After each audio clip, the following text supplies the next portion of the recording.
Nah, kalau ngomongin tentang fotografi, segitiga exposure memiliki peran penting loh ternyata untuk dipahami. Segitiga exposure singkatnya adalah sebuah rangkaian aturan untuk menyeimbangkan intensitas cahaya yang masuk pada kamera. Kamu yang dengerin ini Halo pasti teman-teman, orang apa yang kabar? Aku harap dan aku yakin kalian baik-baik saja. Ngomongin tentang segitiga exposure itu merupakan salah satu hal yang sedikit rumit untuk aku menjelaskannya, tapi aku akan coba jelasin dengan hal yang simpel. Yang pertama, ada aperture atau diafragma atau bukaan lensa. Aperture ditandai dengan huruf F dan diikuti dengan angka di depannya. Aperture merupakan kemampuan lensa untuk membuka matanya. Aku pernah berada di dalam ruangan yang gelap, dan aku di depan cermin. Lalu aku memegang sebuah senter.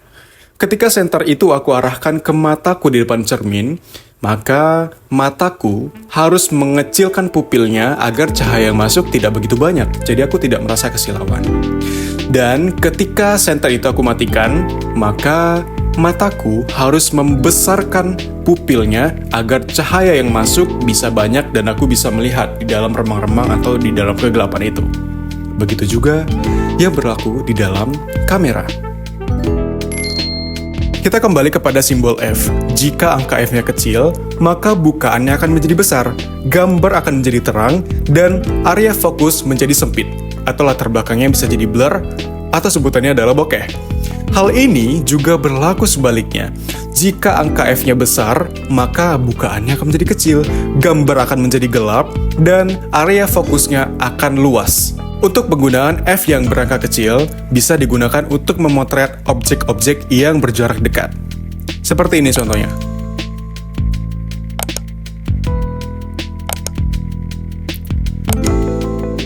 Untuk penggunaan F dengan angka yang besar, bisa digunakan untuk memotret objek yang jauh. Seperti ini contohnya.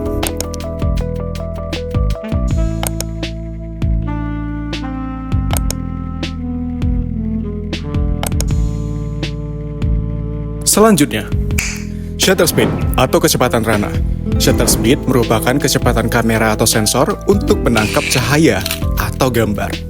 Penggunaan shutter speed yang tinggi akan memungkinkan objek dalam gambar akan terlihat membeku, tapi objeknya akan terlihat gelap.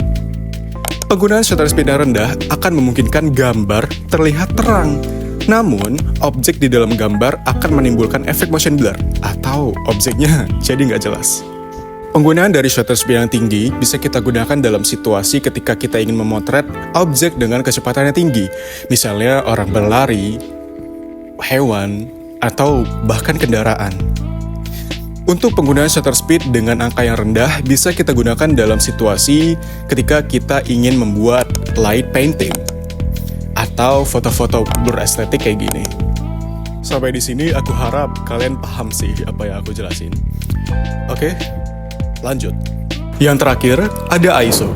Berbeda dengan dua aturan sebelumnya, yang menggunakan cahaya alami untuk bisa menerangi gambar, berbeda dengan ISO. ISO menggunakan cahaya yang dipaksa masuk untuk bisa menerangi gambar. Semakin kecil angka ISO, maka akan semakin gelap pula gambarnya. Semakin tinggi angkanya, maka akan semakin terang, tapi gambarnya akan menjadi noise. Sama halnya ketika kita ingin mengedit video atau foto, di dalam aplikasinya pasti ada opsi pencahayaan. Cahaya tersebut bukan cahaya alami, tapi cahaya yang dipaksa untuk memaksa agar gambar menjadi terang. Jadi, hati-hati menggunakan ISO. Halo? Nah, jadi gini, cara pakainya gimana ya?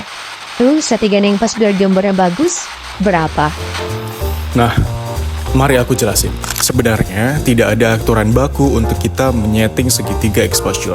Semuanya kita sesuaikan dengan keadaan objeknya, keadaan di lapangan kita. Jadi tugas kita sebagai fotografer adalah menyeimbangkan aturan ini agar pencahayaannya menjadi pas, menjadi seimbang dan sesuai dengan apa yang ingin kita foto, sesuai dengan kondisi yang akan kita potret. Yang penting, kita tahu fungsi dari masing-masing segitiga exposure.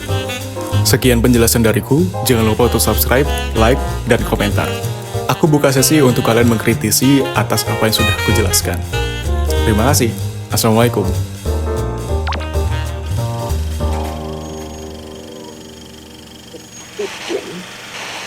We have to hurry. Sounds like the beginning of a mutiny. Come on, Hunter. We have no time to lose. Back at the Fish-Pen Moon. That sailor, Gray, is on our side. The stockade will be a good place for us. We can protect ourselves against the sailors there. Good. Let's get as many guns and supplies as we can before the fight begins.